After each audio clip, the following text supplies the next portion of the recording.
Hey Tooth Engineers, I'm Aryana and today we're here with Mo.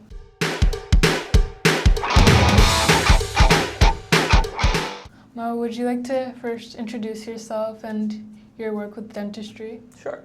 So my name is Mohammad Sudais, and I've been with dentistry for about 7 years now. Did my basic education in Pakistan, and now I'm in a dental school in the U.S. That's amazing. So to start off, you're kind of transitioning from being a dentist in Pakistan, but now applying to dental school and transitioning into dental school here, right? Yes. So can you walk us through like a typical day in your life? Sure. So far, what I basically did right now, I'm transitioning into being a full-time dental student at the University of Pacific. I was a dental assistant for the past 2 years. Worked in the field of dentistry as a general dental assistant and also as a prosthodontic dental assistant. So that was my life so far. Currently with my jobs, but now moving into UOP to be an IDS student. So hopefully graduate as a dentist. It's amazing. What are some like differences as working? So you've worked both as a dental assistant in like prosthodontics and general dentistry. What were like some of the key differences you found through those two? So prosthodontics, basically for those who don't know, is a specialized field of dentistry. It deals with the restorative part of dentistry. So when you lose a tooth, if you are getting, for example, what we know as dentures, fixed crowns, bridges, or the more famous nowadays, the all-on-fours. That's basically all prosthodontics. General dentistry is more like fillings, crown buildup, crown cutting, all of that stuff, but prosthodontics really takes it up a notch to actually be replacing all of that structures with fixed prosthesis or removable prosthesis. I see. What is like some advice you'd give to someone applying to dental school in the U.S.? So for someone who's a foreign trained dentist like me, who's applying to the U.S., it's a long and hard process. Don't give up. That's the most generic one, but still, there's a lot of steps that you have to do.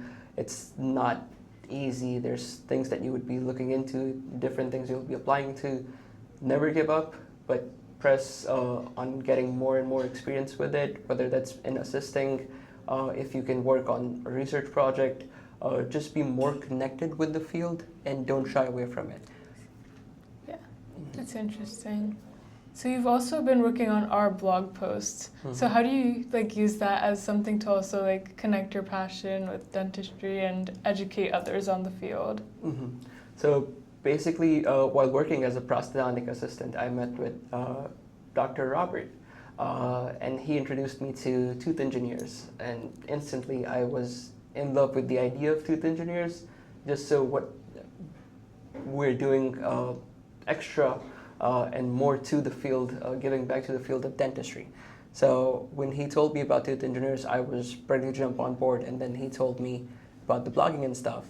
I felt like it would be a fantastic addition to my profile, plus also it's something that interests me being in the dental field, as to see how we're evolving dentistry day in and day out. So tooth engineers, being a part of tooth engineers is a privilege, and I enjoy it. And yes, I've worked on a few blog posts. Hopefully they've liked it too. But yeah, it's been a great journey so far. That's amazing. What is like one kind of challenge you've came across in your journey and how you kind of overcame that? So one major challenge for anyone who's transitioning from a different country as a dentist to the U.S.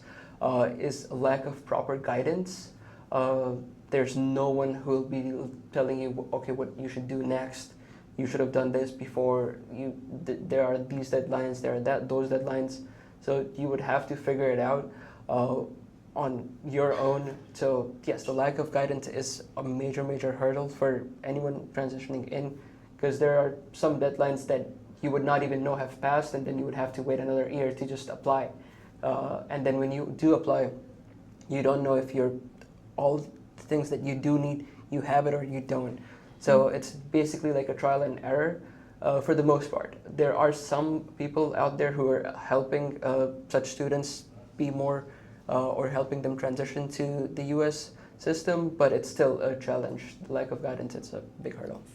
Were you able to like find anyone to guide you? And if so, like, how would you like? What would you tell an international student and helping them like find guidance and support? So how I went about doing so was to basically not even online. I tried looking up a lot of guidance.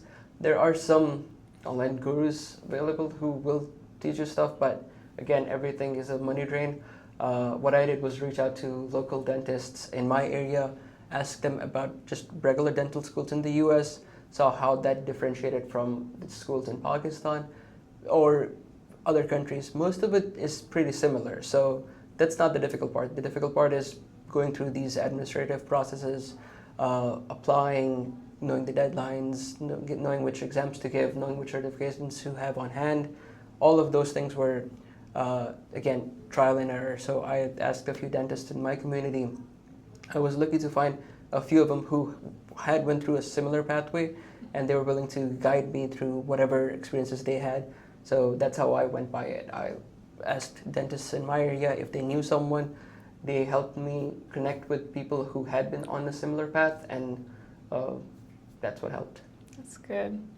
One last question to kind of wrap it all up. Just in general, to anyone who wants to go into the field, what is some advice you'd give? Be more passionate about it. A lot of people choose dentistry for wrong reasons. It's not even wrong reasons. People think that you'll basically have financial freedom afterwards. You'll have a job that pays off your bills and more, which is true to some fact. There's money to it, but again, you would just burn yourself out if you're not passionate about dentistry. It's not a field where you will go in and you will like it regardless. You have to have a love for dentistry, for people's healthcare, and it's something that you would just have to enjoy doing it on a daily basis, because if you don't, you would not be able to survive in it for long. That's nice. Like Yeah. So thank you for sharing your experience, sharing your advice and your journey. Glad to be here, and if you do want to listen to more such stories or listen to our journey, remember to follow Tooth Engineers, like, subscribe, and share. Yes. Thank you.